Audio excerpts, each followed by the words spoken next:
Rais wa Marekani Donald Trump ametangaza kusitisha mapigano kwa wiki 2 dhidi ya Irani baada ya kupokea pendekezo la kumaliza vita lenye vipengele 10 kutoka Tehran.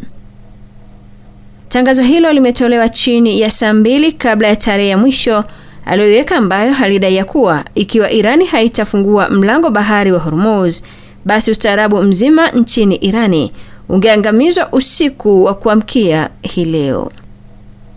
Katika chapisho lake kwenye mitandao ya kijamii, Trump alisema kwamba amefikia uamuzi huo mara baada ya mazungumzo na waziri mkuu wa Pakistan Shehbaz Sharif na Jenerali Asim Munir, mkuu wa jeshi mwenye nguvu nchini Pakistan. Pakistan, ambayo ni mpatanishi katika mzozo huo, imethibitisha kwamba Jamhuri ya Kiislamu ya Irani na Israeli pia zimekubaliana usitishaji wa mapigano kwa haraka kila mahali, ikiwemo nchini Lebanoni. Waziri wa mambo ya nje wa Irani Abbas Araghchi amesema kwamba kwa sasa mlango bahari wa Hormuz utafunguliwa kwa wiki 2, lakini kwa ushirikiano na usimamizi wa vikosi vya jeshi la Irani.